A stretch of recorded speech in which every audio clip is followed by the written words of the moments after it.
ಇನ್ನು ಸಿಎಂ ಪತ್ನಿಗೆ ಮುಡಾ ಸೈಟ್ ಹಂಚಿಕೆಯಲ್ಲಿ ಅಕ್ರಮ ಪ್ರಕರಣಕ್ಕೆ ಸಂಬಂಧಪಟ್ಟ ಹಾಗೆ ಒಂದಷ್ಟು ಅಪ್ಡೇಟ್ಸ್ಗಳು ಲಭ್ಯವಾಗ್ತಾ ಇದೆ. ಇವತ್ತು ಜನಪ್ರತಿನಿಧಿಗಳ ವಿಶೇಷ ಕೋರ್ಟ್ನಲ್ಲಿ ವಿಚಾರಣೆ ಇರುತ್ತೆ. ಗೊತ್ತಿರೋ ಹಾಗೆ ಇದಾಗಲೇ ಲೋಕಾಯುಕ್ತ ಪೊಲೀಸರು ಬಿ ರಿಪೋರ್ಟ್ ಅನ್ನ ಸಲ್ಲಿಸಿರ್ತಾರೆ. ಇದನ್ನ ಸ್ನೇಹಮಯಿ ಕೃಷ್ಣ ಪ್ರಶ್ನಿಸಿರ್ತಾರೆ ಕೂಡ. ಇವತ್ತು ಜನಪ್ರತಿನಿಧಿಗಳ ವಿಶೇಷ ಕೋರ್ಟ್ ಆದೇಶವನ್ನ ಕಾಯ್ದಿರಿಸಿತ್ತು. ಇಡಿಯಿಂದ ಲೋಕಾಯುಕ್ತ ಪೊಲೀಸರ ವರದಿಗೆ ತಕರಾರು ಅರ್ಜಿಯನ್ನ ಕೂಡ ಸಲ್ಲಿಸಲಾಗಿತ್ತು.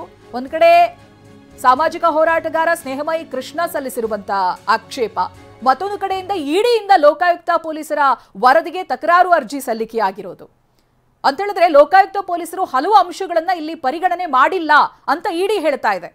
ಮತ್ತೊಂದು ಕಡೆ ಸ್ನೇಹಮಯಿ ಕೃಷ್ಣ ಪ್ರಬಲವಾದಂತ ವಿರೋಧವನ್ನ ವ್ಯಕ್ತಪಡಿಸ್ತಾ ಇದ್ದಾರೆ. ಸರಿಯಾದಂತ ತನಿಖೆನೇ ಆಗಿಲ್ಲ, ಲೋಕಾಯುಕ್ತದ ಮೇಲೆ ನಂಬಿಕೆನೇ ಇಲ್ಲ ಅಂತ ಅವ್ರು ಮೊದಲಿನಿಂದ ಕೂಡ ಹೇಳ್ಕೊಂಡು ಬರ್ತಾ ಇದ್ರು. ಇದೀಗ ಏನಾಗಿದೆ, ಡಿನೋಟಿಫಿಕೇಶನ್ ನಲ್ಲಿ ಆದಂತ ಕಾನೂನು ಬಾಹಿರ ಲೋಪವನ್ನ ತನಿಖೆಯ ಸಂದರ್ಭದಲ್ಲಿ ಪರಿಗಣನೆಗೆ ಇನ್ಮೇಲೆ ಮನೆ ಕೆಲಸಕ್ಕೆ ಹೆಲ್ಪ್ ಮಾಡ್ಬೇಕು ನೀವು. ಯಾಕೆ ನಿಂಗೆ ಎಲ್ಲರ ಕೆಲಸ ಸಿಗ್ತಾ? ಕೆಲಸನ ನೋವೇ, ನಾನೇ ಬಾಸ್ ಆಗ್ತೀನಿ. ಬಾಸ್ ಅದೇಗೆ? ಬಾಸ್ ವಾಲ ಬಿ ದ ಬಾಸ್ ತೆಗೆದುಕೊಂಡಿಲ್ಲ ಅನ್ನುವಂತ ವಾದ ಇದೆ. ಹಾಗೆ ಜಮೀನು ಖರೀದಿ ವೇಳೆ ಲೇಔಟ್ ಅಭಿವೃದ್ಧಿಯನ್ನ ಪರಿಗಣನೆ ಮಾಡಿಲ್ಲ ಅಂತ. ಇನ್ನು ಉಪಗ್ರಹ ಚಿತ್ರ ನೋಡಿದ್ರೆ ಏನೇನು ಅಲ್ಲಿ ಅಭಿವೃದ್ಧಿ ಆಗಿದೆ ಅನ್ನೋದು ಕಾಣಿಸುತ್ತಲ್ಲ, ಅವೆಲ್ಲವನ್ನೂ ಕೂಡ ಗಣನೆಗೆ ತಗೊಂಡಿಲ್ಲ ಅಂತಂದ್ರೆ 2001, 2002, 2003ರಲ್ಲಿ ಲೇಔಟ್ನ ಅಭಿವೃದ್ಧಿ ಆಗಿದೆ ಅನ್ನುವಂಥ ವಾದ ಕೂಡ ಇದೆ.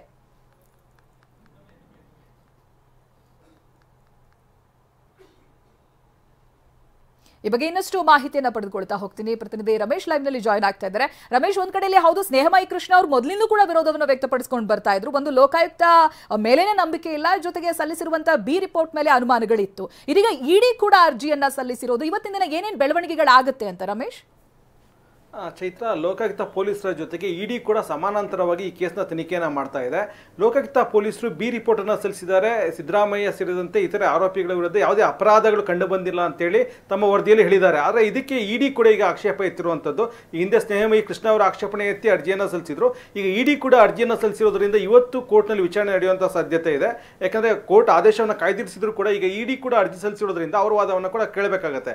ಹೀಗಾಗಿ ಇಡಿ ತನ್ನ ವಾದದಲ್ಲಿ ಕ್ಲಿಯರ್ ಆಗಿ ಹೇಳ್ತಾ ಇರೋದು ಏನಂತಂದ್ರೆ, ನಮ್ಮ ತನಿಖೆಯಲ್ಲಿ ಸಿದ್ದರಾಮಯ್ಯ ಆಪ್ತನ ಒಂದು ಪ್ರಭಾವ ಬಳಕೆ ಆಗಿರೋದು ಕಂಡು ಬಂದಿದೆ. ಹೀಗಾಗಿ ಈ ಕೇಸ್ನಲ್ಲಿ ಬಿ ರಿಪೋರ್ಟ್ ಸಲ್ಲಿಸಿರೋದು ಸರಿ ಇಲ್ಲ. ಜೊತೆಗೆ ಏನು ಡಿನೋಟಿಫಿಕೇಶನ್ ಆಗಿತ್ತು, ಆ ಡಿನೋಟಿಫಿಕೇಶನ್ ಕಾನೂನು ಬಾಹಿರ. ಜೊತೆಗೆ ಇವರು ಯಾವಾಗ ಜಮೀನು ಖರೀದಿ ಮಾಡಿದ್ರು, ಕೃಷಿ ಜಮೀನು, ಅಷ್ಟರಲ್ಲಾಗಲೇ ಲೇಔಟ್ ಅಭಿವೃದ್ಧಿ ಆಗೋಗಿತ್ತು. ಕೃಷಿ ಜಮೀನು ಖರೀದಿ ನೋಡೋದಕ್ಕೆ ಹೋದಾಗ ಇವರು ಮೂಡ ಅಭಿವೃದ್ಧಿ ಪಡಿಸಿದಂಥ ರಸ್ತೆನಲ್ಲಿ ಇವರು ಹೋಗಿದ್ದಾರೆ. ಹೀಗಾಗಿ ಅದನ್ನು ನೋಡಿಲ್ಲ ನಾವು ಅಂತ ಇವರು ಹೇಳ್ತಾ ಇರುವಂಥ ವಾದ ಸರಿ ಇಲ್ಲ. ಹೀಗಾಗಿ ಸಂಪೂರ್ಣ ಇಲ್ಲಿ ಕಾನೂನು ಬಾಹಿರ ಕೃತ್ಯಗಳಾಗಿದೆ. 2010ರಲ್ಲೇ ಇವರಿಗೆ ದಾನಪತ್ರ ಆಗಿದ್ರು ಕೂಡ ಸಿಎಂ ಪತ್ನಿ ಅವರಿಗೆ 2014ನೇ ವರ್ಗೂ ಅವರು ಸುಮ್ಮನೆ ಇದ್ದಿದ್ಯಾಕೆ ಅಂದರೆ ಅವ್ರ ಪರಿಹಾರದ ಜಮೀನನ್ನು ಕೇಳಲೇ ಇಲ್ಲ, ಪರಿಹಾರದ ಹಣವನ್ನು ಕೂಡ ಕೇಳಲಿಲ್ಲ. ಹೀಗಾಗಿ ಇದೆಲ್ಲವೂ ಕೂಡ ಕಾನೂನು ಬಾಹಿರ ಕೃತ್ಯಗಳು.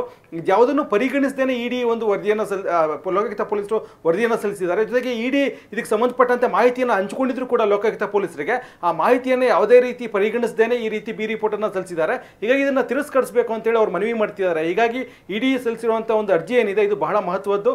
ಜೊತೆಗೆ ಸಿದ್ದರಾಮಯ್ಯ ಅವರ ಪಾಲ್ಗೂ ಕೂಡ ಈ ಒಂದು ಬಹಳ ಮಹತ್ವದ ಬೆಳವಣಿಗೆ ಆಗುವಂಥ ಸಾಧ್ಯತೆ ಇದೆ. ಹೀಗಾಗಿ ಇವತ್ತಿನ ವಿಚಾರಣೆ ಏನಿದೆ ಸಿದ್ದರಾಮಯ್ಯ ಅವರ ಪಾಲಿಗೆ ಬಹಳ ಒಂದು ಸಂಕಷ್ಟ ತಂದೊಡ್ಡುವಂಥ ಸಾಧ್ಯತೆ ಕೂಡ ಹೆಚ್ಚಾಗಿದೆ. Chaitra, right, thank you Ramesh ಮಾಹಿತಿಗಾಗಿ.